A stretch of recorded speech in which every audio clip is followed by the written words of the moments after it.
Hey friends, Andrew and I are excited to jump into another book study with you all. We're going to be jumping into a great book by New York Times bestselling author Eric Metaxas called If You Can Keep It, which is an incredible analysis of what makes the American experiment in liberty so unique, and what we need to do as citizens, self-governed citizens, to make sure that this constitutional republic of ours stays strong and continues to thrive for generations to come.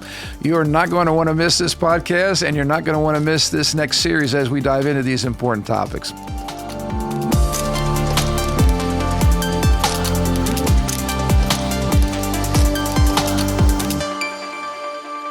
Hey, welcome to the Ron Johnson Discipleship Podcast. We're so excited you're with us today, and we're going to be kicking off a brand new book. You know, we decided in our podcast here that we enjoy using books as a launch pad, and we hope you enjoyed where we've come from thus far. A lot of you, when I see you, you're like, Pastor, I got that book, and I'm following along, and then we use this time in our podcast to kind of launch off and get into a deeper dive. And we're just coming off the 4th of July, our nation's birthday. We just came off of a Freedom Sunday at Living Stones, where we preach on these things, and we're getting ready to introduce, I guess, an author who is becoming one of my favorite authors, and that is Eric Metaxas. Of course, he's a New York Times best-selling author.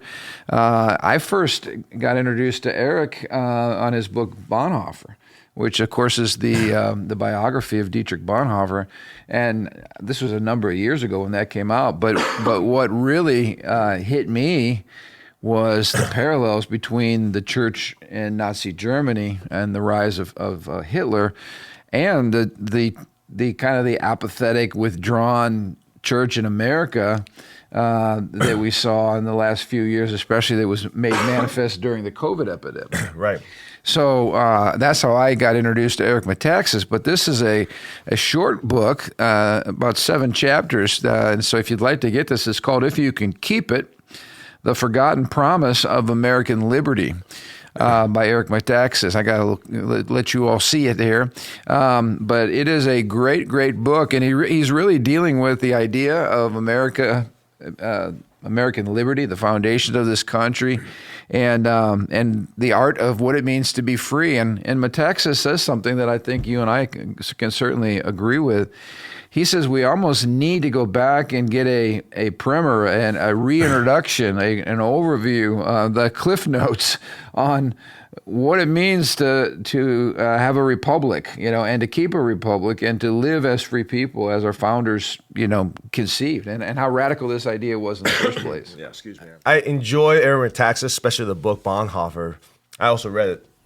I think I was reading it to study it for some sermon, but it introduced another picture of what a godly Christian man looks like than the most examples we typically learn. I mean, even you have the title here, Bonhoeffer, Pastor, Martyr, Prophet, Spy. Yeah, it's a very dynamic version of a godly Christian man who loves his nation, loves God, and wants to live his life for the kingdom of God, right? Yeah. And as I'm reading this book, if you can keep it, it brings up a similar theme of this idea of a Christian godly man is not maybe what we always have been imagined it to be. There's a little bit more edge. There's a little bit more King David. There's a little bit more of the Apostle Paul in it than we expect. And that's really the theme behind, I think, this book is if you can keep it, there is a proactiveness of what does it mean to be someone who loves your nation and loves God. And that stirs up something in my own heart. It's like, it really hits the spot. Absolutely. Well, I like it. You don't usually find pastor and spy in the same sentence, Right. But prophet, spy, yeah. Yeah, exactly. But he brings out the point, too. You don't find America in the same sentence as the rest of the world either. Yep. There is something unique about what we call American exceptionalism. That's not like we're wonderful and we're better than the rest of you. But he gives the metaphor, a powerful picture of a field of daisies, and all of a sudden, right in the middle of this field of daisies is this gigantic sunflower. And that gigantic sunflower that's sticking out from the rest of the daisies represents America and the American form of government, which I think today, and we talked a little bit about this in the Freedom Sunday message, Americans today don't really understand the exceptional nature of the uniqueness of who we are as a people as it relates to the government that was shaped by our founding fathers. I mean, that idea of freedom was unheard of anywhere on planet Earth. And so we almost have to go back and say, wait a minute, why is it so unique? Because we literally take it for granted. And I say we, and I'm thinking of my kids and my grandkids. This is all that they've ever known, but the world has never known anything like America. And that's the thing that we need to recover, as a people. Well, I think one interesting thing he has mentioned in his book is that one of the reasons why we have taken it for granted is because after the American experiment has produced incredible results, many other world nations start to emulate America. Right. To the point right now, it seems like, the kind of democratic republic, it seems kind of more normalized. Right. But the truth is, when they first got together in Philadelphia and tried to come together with the Constitution, what we have, the summation, what ended up being the republic, is so unheard of and so experimental, and no one, and everyone in the world is looking at this crazy test tube experiment in America, thinking, are they going to make it, or are they going to, destroy themselves? What the heck's going to happen to them, right? Well, and we talked about the history of governments is a history of really the usurpation of power, or the collectivization of power.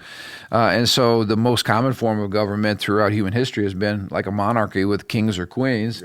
Yeah. And we talked about that, finding that balance between anarchy, which is freedom without any restraint, and tyranny, which is, way too much power in one place, where your liberties are trampled. And so how do you find the balance between, hey, we don't need any government, we're free to do whatever we want to do, which always leads to tyranny. It always leads to tyranny, because licentiousness is just a lawless, personal lawlessness. It leads to a societal lawlessness, and eventually somebody comes in and says, all right, I'm going to bring order to all this. And so, as you mentioned, it's either like a military coup or a military leader like Napoleon, or you just have the concentration of power in a king. And so or a concentration of the power in the Pope. And we've seen whether it's in the church or in the state, the history shows that a concentration of power always leads to tyranny. And when it's the church and state working hand in glove, it's the worst. And that's right. What we've seen throughout history as well. And so he asked the question, how do we keep this promise that was started, this promise of freedom, this promise of liberty? And he makes a good statement. He says, we cannot pretend that it is sufficient for us to mind our own business. Talk a little bit about that, Why is it that, kind of the idea of, hey, let's just be good Americans, obey the law, and everybody stay in your lane? Right. Why does that not really work? Because that's kind of where people are today. Like, politics is kind of dirty, especially for the church. We don't really want to go there. And so let's just, obey our authorities, go to church. And you and I talked about this. When I heard that statement from the book, it kind of shook me a little bit, because that's commonly taught in probably most churches. It's like, mind your own business, obey the law, be a good citizen means you obey the law, you're a nice person, you kind of help your neighbors. Right. But he's saying, if everyone does that, we will lose our republic. And that shook me, because what he's saying is that the nature of the Republic of the United States is based on the foundation that we don't do that. There's a civil engagement way beyond mind your own business and just obey the law. There's a deeper sense of engagement that has to be normalized to every person, every citizen, or we're going to lose the essence of our nation. Because if it's a government of we the people, and we, the people, are not focused on government, at least by and large, like 90% or more, just go to work every day and not really pay much whatever attention. The news tells you, right? Yeah, whatever they're doing in Washington, whatever. If the average citizen does not have a much higher IQ as it relates to government, and then a much greater involvement and engagement, then what he's saying is this government won't be sustained. It's going to collapse. And just, this, it's an interesting title of this book. Some of you might know where the title came from. We're going to talk about that right now. But if you can keep it, where'd that phrase come from? Well, it's an interesting story. There was a Dr. James McHenry, who was a delegate from Maryland there at the Constitutional Convention in 1787. He was the youngest, or one of the youngest men in the convention at the age of 34. And he, in his journal, wrote about this historic exchange that took place that he was a witness to. And if he hadn't taken the time to go back and write it down, we wouldn't know about this great exchange. But evidently, Benjamin Franklin, who was the sage of the Constitution, he was in his 80s. He emerged from the building, and a certain woman by the name of Mrs. Powell of Philadelphia went up to him, and she asked him a question. And that question was simply, she said, "Well, doctor, what have we got, a republic or a monarchy?" And Franklin shot back, "A republic, madam, if you can keep it." And so again, that idea of a constitutional republic, again, was something new on the scene of human history. Again, we're basically people elect representatives who represent them. And under the rule of law, the Constitution. But I thought it was interesting because if you think about what Ben Franklin was saying at the time is, we understand that this is experiment and this thing we're putting into place is precarious. Yes, very fragile. Very fragile. Even from the very beginning, at the onset, you're saying we're doing this, but it's really up to you and the next generation whether you can keep this experiment going. Yeah. So. And the fragility of the idea lies in the fact that, most nations at that time, like if you were a Frenchman, you found your identity as a nation through your ethnicity. So you identified as the Spaniards, the French, the Germans, but America from the beginning was a melting pot. Yeah. So we had no ethnic or racial or any other kind of normal boundary. There was no dictator that said, "Well, you're a whatever and I'm in charge." We weren't held together by decree or by tyrant. We were held together by an idea. And ideas, like, you can't see ideas. Ideas are kind of vague. They're kind of like, what is the idea again? You have to be reminded of these things, like you said, because it's almost like a vapor. Like, what is America again? Who are we again? And that idea was this idea of freedom, that we are free people. And that's really what drew everybody to the shores of this nation in the first place, was the idea that we wanted a place where people could live free before the Lord and live as free people with the gifts that God has given to us. The Constitution, basically. So when people often say, what does it mean to be American? It's like, well, it can't be whatever you say it is, because if it's whatever you say it is, then it has no meaning. It's based on whatever different people's opinion is. It's not based on your opinion. It's not based on your worldview. It's not based on your religion. It's not based on your upbringing or whatever thing you want to bring from your heritage. It can't be that way because everyone will bring something different. Right. It has no meaning. Right. What does it mean to be American? For me, it's go back to the Constitution. When people say, well, I'm proud of being American or I hate being American, what are you talking about? Yeah. To me, it goes back to the Constitution. So it should be an implicit agreement when someone says, I want to become a citizen of the United States, to say, I'm conforming myself to the Constitution. There should be. Of course, right now, no one knows the Constitution and no one reads the Constitution. Right. And I guess if you distill the essence of the Constitution was really in document form an enshrinement of this notion of freedom and liberty. Yeah. That's what makes us unique. It's liberty, it's freedom. But then the founders had to deal with, okay, well, what does freedom mean? Right? How is this expressed? And so he brings out, even before we get into that America, from its inception, was founded as a nation for others. He said, we're a nation with a mission beyond ourselves and beyond our borders. And we are a nation with a mission to the rest of the world. And of course, he mentions the Statue of Liberty. On that Statue of Liberty is enshrined these words: "Give me your tired, your poor, your huddled masses, yearning to breathe free." So even on this probably most iconic of all, American statues or symbols, she's facing the harbor where immigrants come in. She's got a torch in the air, and it's basically saying we are a place where you can come and breathe the air of freedom. What a powerful picture. He talks about John Winthrop's powerful image of a city on a hill shining for the world to see. And he says, unless you're just a cynic, it views America as always helping out the rest of the world or freeing people. Like when we were in Kuwait. Well, that was all about American oil. That wasn't about freeing people or whatever. And so you get these American cynics, but you cannot deny that we have been used as a nation to be a blessing to the peoples of the world. We have liberated the peoples of the world. We have, in some ways, a super cop for the people of the world, where there have been injustice and bloodshed, where we've come in and we don't come in and this is now a part of the United States of America. We come in and liberate, and then we help rebuild the country and help people. This is unheard of as nations go. And he really says it from our inception, talking about Metaxas, from our inception, we've had a commitment and a vision that the freedom that we've enjoyed was not just for us to enjoy, that this was good news for the rest of the world that was living, again, under the bondage of bad government or tyranny. And so I thought that was a really, really good. And one of the greatest things we export is first of all, the system of government of, we're going to talk about self-government and kind of under God and constitutional government works. Yeah. It leads prosperity. It leads innovation. I mean, in the previous book we talk about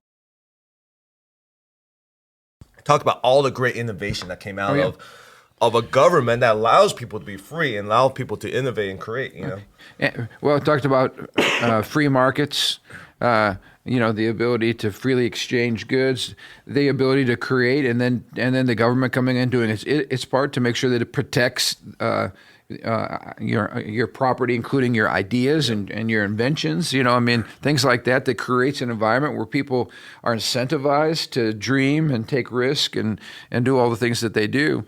But back again to this idea, he says our exceptionalness was not just for us, but it's for other people. And if we have been great, we have been good. And then he connects it together with a point that I've heard, on the mission field over and over again, that if America ceases to be who America is, and if our freedom, if we cannot keep it, to go back to the title of this book, if we cannot keep America, the entire world suffers, because there is no place like America. Right. And I think that's what's been lost for many, many Americans is when America goes down, there will be a massive ripple effect as it relates to the freedom of other nations, because knowing that we are watching and the clout that we have had as a nation when we do business with other nations or we provide economic support for other nations, many times when we've had righteous leadership, not like now, but when we've had righteous leadership, that support was tied to civil rights and to human rights and to making sure that Christians were not being persecuted in that country. And there were certain strings attached to that money,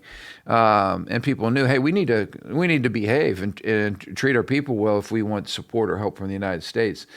So there was a sense of clout, I guess, that came along with our commitment to bless the nations of the world. And so he talks about the forgotten miracle of self-government. Precisely, he asks, how could the people govern? He said, after all, when in the history of the modern world had anyone ever entrusted his government to its people? Like, that idea right there is radical, just like to pause. Self-government, government by the people. Where on the planet did that ever exist? It's a crazy novel idea. Yeah. I mean, again, back all those years ago, for them to come up with the idea, looking from the perspective, without taking what we have for granted, it's like, wow, you guys will actually do that? Because, 99.9% all the elites, and they would be considered the elites. Oh, yeah. Washington, Franklin, Jefferson, those guys, they would be saying, you know what? We know better, and we're going to keep the power in our hands. That's the history of the world. And let's just put this in perspective, too. That gathering of people that shaped the American Constitution were some of the most gifted thinkers and most amazing human beings to ever grace the planet. I mean, these people were incredible. The amount of brain power and virtue in that one room is crazy. So you're exactly right. They could have easily said, guys, you're not really all that bright. It's kind of the elitist mentality you alluded to. We'll run government we'll run the planet. Leave it up to us. If they did that, guess what? No one would. Thank you. No one would blink an eye. I mean, it's like the lady even there was like, "What did you guys give us? A republic or a monarchy?" Because people were probably expecting they're going to make George Washington king. Well, and some did. I mean, his military leaders at one point wanted to make him king, and he rebuffed them. Right. And we'll get into that later. I think he deals with that. But that was the norm. You find the brightest, best, most powerful, and most kind dictator, and you put him in charge. And people would have yielded to that naturally because that's all they knew. Exactly. In fact, they were looking for that. Right. So look at the Israelites. Right. Think about the. Oh, absolutely. Right. Think about how scared it would be for you and I as citizens if the government that we just came up with actually entrusted us to be the government. Right. I mean, no, it's scary both ways. Sometimes it's either just say, no, you lead. You're smarter than me. Absolutely. I don't know these laws. I don't know these ordinances. I don't know what to make about this decision. Yeah. You guys make that call. Hey, you're smarter than me. You've been off to school. I haven't been off to school. I'm just a farmer or whatever. And we're basically saying, no, this whole nation filled with many farmers. You guys are the government. And you're the government. And you're the government. Basically every citizen, know. So that's pretty crazy. It's incredibly crazy. It's incredibly a dangerous or risky move that I don't think we understand. We take for granted looking back now. We're just like, oh, of course, yeah, we're the people. It's just a phrase that people say now. We don't realize what a huge move they make and how that move, that dangerous, precarious move changed the history of the world. Yes. And I think we need to give its due celebration. Oh, yeah. Celebrate and then go, okay, well, we need a serious wake-up call. But we need a wake-up call right now. Because you got people today that are like, I'm not even registered to vote. Well, why aren't you registered to vote? Well, I don't want to be called for jury duty or, I hear people say. Or I don't know about any of these issues. Like, I don't read the politics. It doesn't matter who I vote for, Right. In other words, this is the kind of behavior that's really dangerous when, because it's an abdication of your responsibility as a citizen. Lose our republic. Yeah, exactly. Franklin said. Yeah. We've got to deal with all of this. But he goes into the next part of the chapter talking about the necessity of government. So he says, you can't just have raw freedom because freedom will devolve into licentiousness where everybody becomes selfish and just uses their freedom for whatever they want to do. Mob rule and chaos. And then you end up having people that just dominate other people, whether it's on an individual level or on a national level. So you can't have that. He says if mankind has always required the, quote, sword of government to keep certain troublemakers from destroying all order, just how was the founder's idea of freedom supposed to work? So in other words, if we're governed by everybody, who holds everybody accountable and how do we keep that kind of order? And he says, precisely how would their freedom be different from mere anarchy? And if such freedom could somehow be achieved within the context of government, how could it possibly be sustained? Wouldn't anything like real freedom be tremendously fragile and therefore short-lived? Great question. That's what we just alluded to. How do you maintain that type of freedom to keep it from imploding upon itself? Yeah. We the people sound so pretty. But imagine going to your third grader class and say, guess what, guys? You guys are now in charge of the classroom. We're going to give you freedom. How's that going to turn out, right? Exactly. And you think even in American government today, you have that extreme, anarchist kind of a group that's against every kind of order, every kind of authority. And basically what it results in is just mass chaos and burning down of buildings and looting and violence. Whatever you feel like. Yeah, right. It's terrible. So it's like, okay, we don't want that. So our founders, again, asked what's the difference about American freedom? And we kind of touched on it. It has to do with ordered freedom. It doesn't mean freedom to do whatever you feel like you want to do. It is an ordered freedom where your God-given rights are protected by the government, but the government is also constrained, because really the government is just us who have been elected to office. It's the same people who can be the anarchists, can be the same people who are the tyrants when they begin to take over. So how do you deal with that conundrum? How do you keep people from killing each other and from somebody dominating or allowing things to go to complete anarchy? And so this is what's important. It is your worldview, and that's what we're talking about here. Our founding fathers were operating from a biblical Christian worldview, which gave them two critical insights into this whole idea of ordered liberty. The first insight was the fact that people are fallen. Every single human being has the propensity towards that kind of anarchy and wickedness and licentiousness, which is interesting because you could ask the question, just let everybody be their own government and let's all live happily ever after.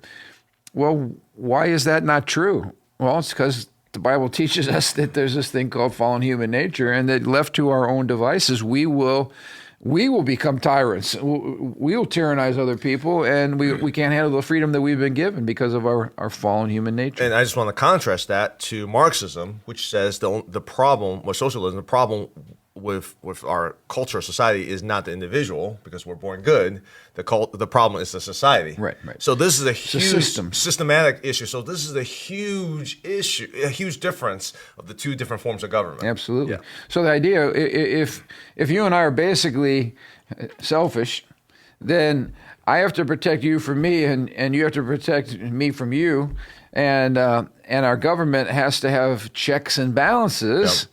And we can't concentrate power in one source. We've got to break it down into multiple sources. And so you see the genius of American government basically saying, okay, first of all, we have got to have smaller government. We've got to have branches of government. We've got to balance those powers of government, and there has to be checks and balances between them.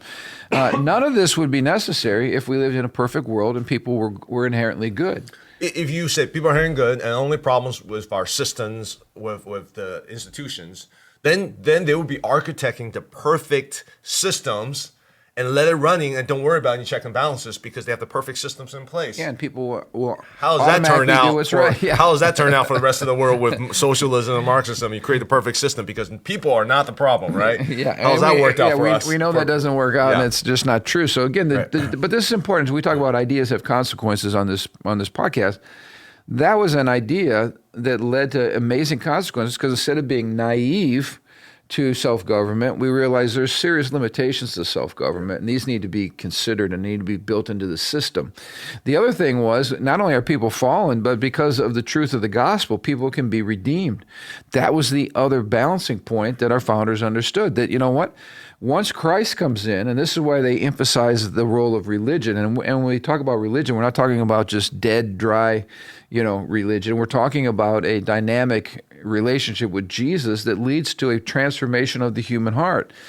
Yes, we're fallen, but people who have encountered Christ, people who have experienced religion, are people who are then able, by the Holy Spirit and by the Word of God, to demonstrate virtue and to rule themselves. And so you've got, okay, we're going to set up a government that's got a lot of checks and balances, because we know we still have to deal with our fallen human nature, but we're also going to rely on something outside of government, namely religion and the church and the gospel, to provide the moral infrastructure so that people can govern themselves. In other words, if Christ has conquered my heart, then I'm going to submit to him, and I'm going to want to please him, and I'm going to want to do what's right, and I'm going to believe what the Bible says, and I want to try to follow the scriptures, and I know that God is watching me, and I know there's accountability for me personally, because there's a final judgment day that's coming, and I am going to live a righteous life, not because somebody in government or a dictator has a sword threatening me,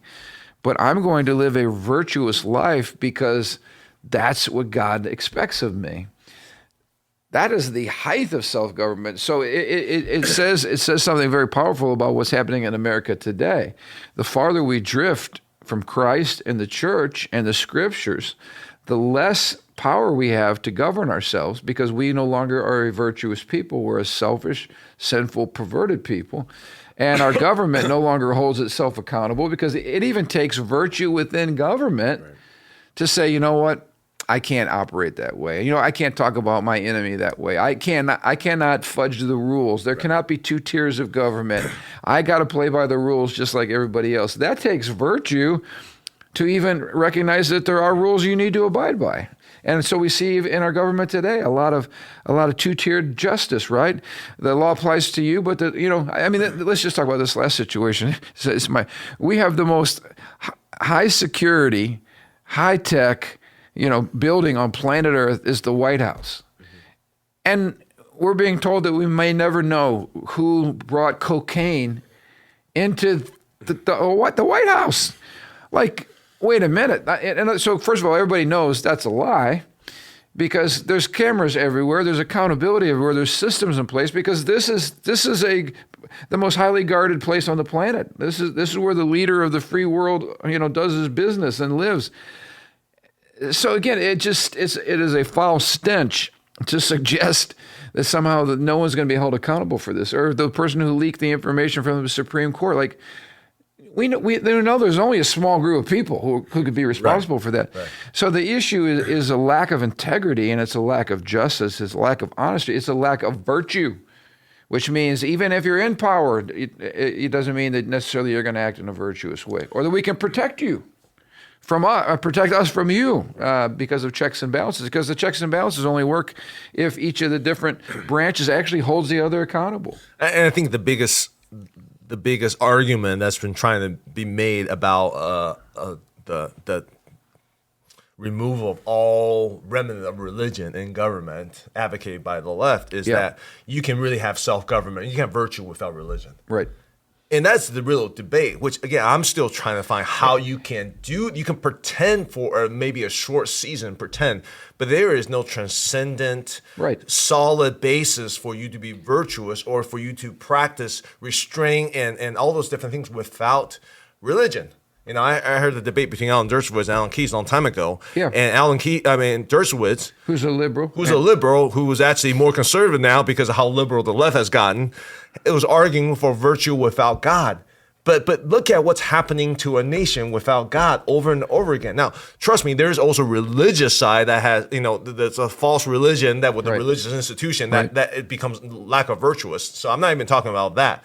But how do you, without a sense of a righteous judge who's going to judge you after death, how are you going to develop virtue? I still don't understand that. I mean, that's just me. And think about some of these words we're bantering around. They're actually meaningless apart from a standard. Right. So we use the word virtue. Well, what's virtue? I mean, virtue in a pygmy tribe that's headhunters, virtue is whoever gets the most heads. Right.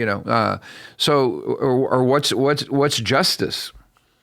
What's righteousness?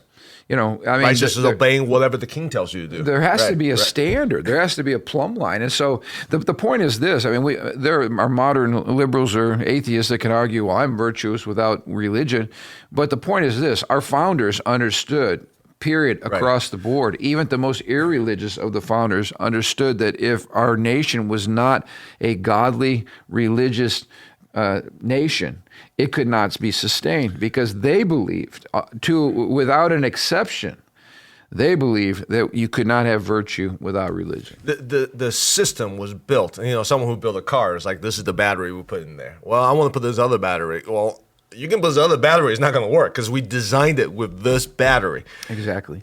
The Constitution, the limited government, the check and balances of the United States is built with a sense of a religious self-restraint on limited government based on, self-government that's based on a religious order. That's how we were constructed. Now you take that out and you want to make it all work. It's not going to work. You're going to see decay. You're going to see corruption. You're going to see elitists trying to be kings once again. It's predictable. You can see why this so for instance, I put on my Facebook page a little interview I did with Senator Braun. And I had some people jump on my Facebook page who were the Democrats from some county. And they said, look at this, there's a U.S. Senator at a church. And this is a violation of separation of church and state. There should not be politicians at churches. And I'm thinking, what planet did you come from? The entire Constitutional Convention took place in a church. Most of the meetings took place, government meetings took place in churches. They prayed. They prayed in churches. They went to church. They understood that the church needed to be central in the shaping of the character of the people, or there could be no self-government. So my point is, if there is an open hostility, as there has been in America for 50, 60, 70 years, basically against religion or any involvement of, quote, religion in politics, it's not going to bode well for our republic. You will not be able to see America last for long with that kind of open hostility towards religion. Simply is like, right now, you and I both are very blessed to live in a community in which I can leave my garage door open pretty much all day long. Simple as that. Yeah. There are other communities you would not leave your garage door open all day long. Okay? Right. Why? How? What's the difference? That's the question. It's a simple question you ask. What keeps people from walking in your garage and going, wow, I'd like to take that lawnmower and or come in my house through my garage open door and harm my family? And why is it that I can leave my house and leave the garage door open and not even think about it? Right. Why is that? And there's other places in not just our nation, but in the world that you would never, ever do that. What caused that freedom, that liberty that I can lead? Something simple as that. We can lead it. It's not the number of police you have, because you can't have enough police in a place where there's lawlessness. So it's not because they know I have tons of, well, the gun thing doesn't hurt either, but it's not like there's, because I have a military. But the bottom line is, the reason I don't go into your garage is because inside of me, I have a moral compass that says, you know what, that's not my garage. And those things that's normalized in our community enough that I feel enough freedom to just drive to the store with the garage door open. Where does that come from? Fundamentally, where does that come from? That is the essence of American liberty. And I would argue for instance, in our community, it's not a perfect community. Those don't exist, but it is a well-ordered community and a safe community. Yeah. And I would say that the reason is because we have many, many good churches, and we have many people who would call themselves followers of Christ and who are disciples of Christ and who have self-restraint and self-government on the inside. They're able to govern their own appetites and desires. Yep. And so when you have a whole neighborhood full of people that are basically like that, you have safety. Right. If you have a neighborhood where everybody's looking to rape, pillage, destroy, steal, kill, no one can live there because you have people that are out of control. Well, you live there with very, very small liberty. Everything's shut down. Everything's regulated. Before you go into any building, you got to check, Well, and I've seen nations like this. I mean, you go to certain nations and they've got every citizen lives behind a small prison. They have safety walls. They have glass on top of the wall, so if you try to climb over, you cut your hand, or the barbed wire. Yeah. All the windows have bars on them. It's like every citizen is in jail. Right. Because that's what they have to do to be safe. So you're exactly right. And we walk around free, and we leave our windows open, our doors open, our cars unlocked. Unless it's a ring. Unless they're no liberty for that, yeah. But I think, again, to go back to Metaxas' first point here, we need a new primer on liberty. If we don't rehearse the why behind the freedoms that we have, and we just take everything for granted, eventually we will lose those liberties. Right. So again, the propagation of these restraints, is the government going to do that? Is the government going to come and teach your kids and say, hey guys, you guys shouldn't steal, you shouldn't do all these things? Right. Does the government have the moral authority, or even the ability, or even the mission to go and do that, and the effectiveness to communicate that to the people? Or does it require a religious institution with a transcendent cause and a purpose to communicate that? Right. And we've seen this. It's the family and it's the church that are required to do those things. And the scripture, the Bible. Yeah. With a transcendent cause to say, hey, this is beyond some random bureaucrat's idea. Right. This is the transcendent cause. And our founding fathers knew that the government can only do so much. In fact, government's limited even scripturally, to certain responsibilities. That government's not the end all. And so we require the state to do their job, we require the church to do its job, and we require moms and dads and families to do their job. And when all three are within their spheres of authority, we win. And when we have a breakdown of any of those and one gets bigger than it's supposed to be, that's when we have problems. So it is a very fragile thing that we're enjoying here. I don't know about you, but we're experiencing I'm seeing more now than ever the fragility of this American dream. And I guess I'm just burdened with probably why we're doing this podcast and why we're reading this book right now, but burdened with making sure that we do everything we can to preserve the liberty and freedom we've been given. Just real quick, I was talking to my dad, who's pushing towards 80 at this point. He was born during the Civil War in China, so he was born in a lot of chaos, turmoil, fleeing from all this stuff, and eventually they fled to Taiwan and whatnot. Anyways. And I'm hearing some of these horrors from his This was under Mao. Yeah, so he was, my grandparents was in the Republic China's army, and they were fighting against the communists, and they were losing, and it was terrible. It was terrible. He was born in a horrific environment, okay? And they fled to Taiwan, and they were very poor, whatever. Just all this stuff that happened. So he's writing his memoir, telling us all this stuff. He's telling me all this stuff. And on one hand, my dad's telling me these just really horrific things that happened, And then on the other hand, I look at my son playing his, Switch. Yeah. And I'm like, in just a couple generations, there's such a huge divide in how my dad was raised, how I was raised, and how my son is raised. Yeah. And how do I make sure that my son, 2 generations, remember the lessons and the pain and the turmoil, and don't take what the blessing he has for granted from his grandfather. Wow. In just 2 generations. There's nothing the matter with the technology he has and the fact that he has the time and the leisure to enjoy it. But man, do I need to make sure that he does not take take it for granted. Take this for granted. Now that's just 2 generations. And think about the flip of that. You went from pain, turmoil, suffering, concentration camps, dictators to incredible freedom. Yeah. It only takes a generation to go right back to where we came from. Absolutely. And that's the sober part of all and this book is saying, hey, guys, it's been several generations, and we are forgetting and forgetting and forgetting. And who's holding the torch? Yeah. Who's saying, guys, let's remember how precious this is? That's the question. That's a great question. So anyway, here's the book, If You Can Keep It, by Eric Metaxas. Encourage you to pick up a copy and follow along with us. We're going to go through chapter by chapter and pull out some of the major ideas and apply it to what's happening in America today. So thank you guys so much for tuning in. We'll look forward to seeing you next Thursday.